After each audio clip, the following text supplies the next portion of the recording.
بسم اللہ الرحمن الرحیم۔ السلام علیکم ناظرین، امید کرتا ہوں کہ آپ سب خیریت سے ہوں گے۔ سعودی عرب کی اہم ترین خبریں آج 4 اپریل 2020 ہے۔ سعودی حکومت نے کمپنیوں کو حکم دیا کہ لیبر کو 2 ماہ کی تنخواہیں ایڈوانس دے دیں۔ اس سے ریلیٹڈ بھی نیوز اس ویڈیو کا حصہ ہے، تو آپ سب سے ریکویسٹ ہے کہ اس ویڈیو کو اینڈ تک لازمی دیکھیں۔ ویڈیو کو لائک کرنا ہرگز نہ بھولیں اور اس چینل کو سبسکرائب کرتے ہوئے بیل کا بٹن لازمی دبائیں۔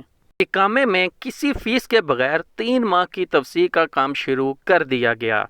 سعودی عرب میں محکمہ پاسپورٹ نے اعلان کیا ہے کہ مقیم غیر ملکیوں کے اقامے رہائشی پرمٹ کی مدت میں کسی فیس کے بغیر خود بخود 3 ماہ کے لیے توسیع کر دی جائے گی۔ سعودی خبرساں ادارے ایس پی اے اور عرب نیوز کے مطابق محکمہ پاسپورٹ نے ایک بیان میں کہا ہے کہ اس فیصلے کا اطلاق نجی شعبے کے غیر ملکی افراد پر ہوگا جن کے اقامے کی میعاد ختم ہو چکی ہے یا 18 مارچ کے بعد اور 30 جون تک ختم ہوگی، چاہے وہ مملکت میں ہوں یا نہیں۔ ایسے تمام غیر ملکیوں کو انفرادی طور پر میسج کے ذریعے اقامے کی توسیع کے بارے میں مطلع کیا جائے گا۔ بیان کے مطابق یہ اقدام سعودی حکومت کی طرف سے وبا کے باعث مالی اور معاشی رکاوٹ کو دور کرنے کی تازہ ترین کوشش ہے۔ یاد رہے کہ سعودی حکومت نے نجی اداروں اور اقتصادی سرگرمیوں پر اس وبا سے پڑنے والے نقصانات کا بوجھ کم کرنے کے لیے کئی اہم اقدامات کا اعلان کیا ہے۔ وبا کے نقصانات سے بچنے کے لیے کئی ہنگامی پروگرام، اسکیمیں اور اقدامات طے کیے گئے ہیں، جس میں کہا گیا ہے کہ ایسے غیر ملکی جن کے اقامے کی میعاد ختم ہو گئی ہو، ان کے اقاموں میں 3 ماہ کی توسیع کسی اضافی فیس کے بغیر کر دی جائے گی۔ توسیع 30 جون 2020 تک کے لیے ہوگی۔ سوشل میڈیا پر ایک افواہ جاری ہے کہ غیر ملکیوں کے لیے ایک پیکج کا اعلان ہوا ہے 9 ارب ریال کا کہ انہیں ایڈوانس تنخواہ دی جائے۔ تو اس سے ریلیٹڈ سچی خبر کیا ہے، ہم آپ کے سامنے پیش کرتے ہیں۔ نجی شعبے میں سعودی کارکنوں کے لیے 9 ارب ریال کا پیکج۔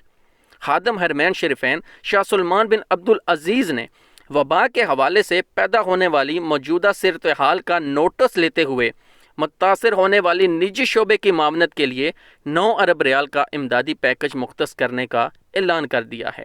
سعودی کارکنوں کو 3 ماہ تک سوشل سیکورٹی انشورنس کی جانب سے 9,000 ریال ماہانہ ادا کیے جائیں گے تاکہ انہیں معاشی پریشانی کا سامنا نہ کرنا پڑے۔ مقامی ویب سائٹ سبق کے مطابق بروز جمعہ 3 اپریل کو ایوان شاہی کی جانب سے جاری ہونے والے احکامات میں کہا گیا ہے کہ سعودی عرب بھی وبا سے متاثر ہوا ہے۔ موجودہ صورتحال میں جہاں ادارے بند ہیں، وہاں اس اندیشے کا بھی سامنا ہے کہ نجی شعبے میں کام کرنے والے سعودی بے روزگار ہو سکتے ہیں۔ سعودی کارکنوں کو بے روزگاری سے بچانے کے لیے خصوصی اقدامات کے تحت ریلیف پیکج کا اعلان کیا گیا ہے جو سوشل سیکورٹی انشورنس کی مد میں دیا جائے گا۔ احکامات میں مزید کہا گیا ہے کہ نجی سیکٹر کو سعودی کارکنوں کی تنخواہوں کی مد میں سوشل سیکورٹی انشورنس کے ادارے میں کلیم داخل کرانے کی اجازت ہوگی، جہاں سے ہر سعودی کارکن کے لیے ماہانہ 9,000 ریال کا فنڈ جاری کیا جائے گا۔ یہ ادائیگی 3 ماہ تک جاری رہے گی۔ شاہی احکامات کے حوالے سے وزیر خزانہ اور ادارہ سوشل سیکورٹی انشورنس کے چیئرمین نے شاہ سلمان بن عبدالعزیز کا شکریہ ادا کیا اور اسے بہترین اقدام قرار دیتے ہوئے کہا کہ شاہی فیصلے سے لوگوں کو کافی سہولت میسر آئے گی۔ وزیر خزانہ نے انشورنس کے قواعد کی وضاحت کرتے ہوئے کہا کہ سوشل سیکورٹی انشورنس کے قانون کے مطابق شاہی احکامات کے مطابق ایسے ادارے جہاں سعودی کارکنوں کی تعداد 5 تک ہے، انہیں 100% امداد دی جائے گی، جبکہ وہ ادارے جہاں سعودی کارکنوں کی تعداد 5% سے زائد ہے، انہیں 70% امداد فراہم کی جائے گی۔ قانون کے مطابق اجر کو اس بات کی اجازت نہیں ہوگی کہ وہ وبا کی وجہ سے پیدا ہونے والے حالات میں جب تک انہیں سوشل سیکورٹی انشورنس کی جانب سے امداد فراہم کی جا رہی ہے، کارکن سے کام لے۔ وزیر خزانہ نے مزید کہا کہ مملکت میں نجی شعبے میں رجسٹرڈ سعودی کارکنوں کی تعداد جو اس وقت امدادی پیکج سے مستفید ہو سکیں گے 12 لاکھ سے زائد ہے۔ امدادی پیکج کے لیے کلیم کی وصولی اپریل سے ہوگی، جبکہ ادائیگی کا آغاز 1 مئی 2020 سے کیا جائے گا۔ وبا پھیلانے پر 1 لاکھ ریال تک کا جرمانہ۔ سعودی عرب میں پبلک پروسیکیوشن نے وبا کے متاثرین کو خبردار کیا ہے کہ حفاظتی تدابیر کی پابندی ضروری ہے۔ ایسا نہ کرنے پر انہیں قید اور جرمانے کی سزا کا سامنا کرنا پڑے گا۔ پبلک پروسیکیوٹر کے مطابق وبا کا کوئی بھی مرض دوسرے کو وبا منتقل کرنے سے انتہا درجے احتیاط برتے۔ عاجل ویب سائٹ کے مطابق پبلک پروسیکیوشن نے ٹویٹر پر بیان میں انتباہ کیا ہے کہ وبا میں مبتلا شخص پر لازم ہے کہ وہ احتیاطی تدابیر کی پابندی کرے، ایسا کوئی کام نہ کرے جس سے اس پر وبا منتقل کرنے کا شبہ تک ہو۔ یہ تاکید اس لیے کی جا رہی ہے کیونکہ وبا تیزی سے پھیلتی ہے اور احتیاط نہ کرنے کی صورت میں متاثرہ شخص سے دوسرے شخص کو منتقل ہو جاتی ہے۔ پبلک پروسیکیوشن کے مطابق وبا میں مبتلا کسی شخص نے وبا کو منتقل نہ کرنے کی پابندی کا احترام نہ کیا تو اس پر 1 لاکھ ریال تک کا جرمانہ اور 5 برس قید کی سزا ہوگی۔ دونوں میں سے کسی ایک پر بھی اکتفا کیا جا سکتا ہے۔ پبلک پروسیکیوشن نے مزید کہا کہ وبا منتقل کرنے پر یہ سرکاری سزا ہے، جبکہ اس میں وہ سزا شامل نہیں جو کسی دوسرے کو وبا لگانے کی صورت میں متاثرہ شخص کے حوالے سے ہوگی۔ جس شخص کو بھی وبا کے مریض نے وبا منتقل کی ہوگی وہ خود کو پہنچنے والے نقصان کا معاوضہ طلب کر سکتا ہے اور اس شخص کو یہ معاوضہ ادا کرنا پڑے گا۔ حصیر شاہد فارمز کے افراد کو کرفیو سے استثناء۔ سعودی عرب میں حصیر ریجن اور شہر فارموں اور شہد کے کاروبار کے لیے مشہور ہے۔ حکومت نے حصیر شہر میں شہد فارموں کے افراد کو کرفیو کے دوران رات کے وقت آنے جانے کی مشروط سہولت دے دی ہے۔ سبق ویب سائٹ کے مطابق حصیر ریجن پولیس کے director general major general Abdulaziz نے حصیر ریجن کی تمام کمشنروں کے ڈائریکٹرز کو تحریری طور پر ہدایت جاری کر دی ہے کہ وہ شہد فارموں کے کارکنان کو کرفیو کے دوران رات کے وقت آمد و رفت کی اجازت دیں۔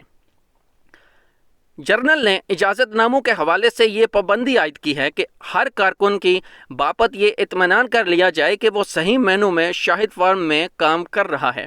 شہد فارموں کے مالکان شہد کے تاجروں کے سرکاری ریکارڈ یا شہد بنانے والے کے ریکارڈ دیکھ کر یہ پتہ لگایا جا سکتا ہے۔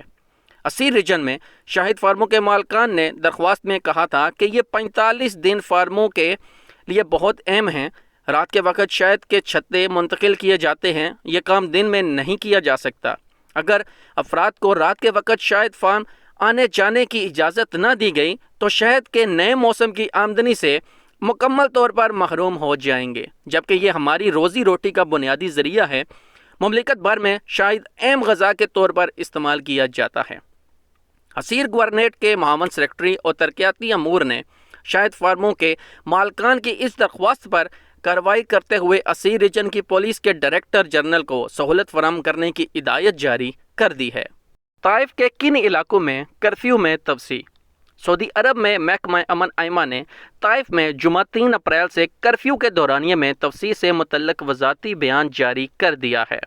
اخبار 24 نے محکمہ امن ایمہ کے حوالے سے بتایا کہ دوپہر 3 بجے سے صبح 6 بجے تک طائف میں کرفیو کے مقامات مندرجہ ذیل ہوں گے۔ مغرب میں الہدا، جنوب میں شفا اور الحصر، مشرق میں الخاویہ اور شمال میں اسیل کے درمیان واقع تمام مقامات پر کرفیو رہے گا۔ یاد رہے کہ اس سے قبل وزارت داخلہ کے عہدیدار نے بیان میں بتایا تھا کہ دمام، طائف اور قطیف میں کرفیو شام 7 بجے کے بجائے دوپہر 3 بجے سے صبح 6 بجے تک رہے گا۔ عمل درآمد جمعہ 3 اپریل سے شروع ہو کر تا اطلاع ثانی برقرار رہے گی۔ کرفیو کا فیصلہ نئے وبا سے نمٹنے کے لیے احتیاطی تدابیر کے طور پر کیا گیا ہے۔ وبا سے صحت یاب ہونے والوں میں سعودی عرب سب سے آگے۔ خلیجی ممالک میں وبا سے صحت یاب ہونے والے مریضوں کے لحاظ سے سعودی عرب دوسرے نمبر پر آ گیا ہے۔ عاجل ویب سائٹ کے مطابق نئی وبا دنیا بھر کے ملکوں میں پھیلنا شروع ہو چکی ہے۔ متاثرین کی تعداد میں 24 گھنٹے کے دوران اضافہ دیکھنے میں آیا ہے۔ عالمی ادارہ صحت اور امریکی یونیورسٹی جان نے نئے وبا سے صحت یاب ہونے والے اعداد و شمار جاری کیے ہیں، جس کے مطابق 2 لاکھ سے زیادہ افراد اب تک صحت یاب ہو چکے ہیں۔ خلیجی اور عرب ممالک میں وبا کے سب سے زیادہ مریض بحرین میں صحت یاب ہوئے، وہاں 635 متاثر ہوئے تھے، ان میں سے 341 شفا یاب ہو چکے ہیں۔ سعودی عرب کا اس حوالے سے دوسرا نمبر ہے۔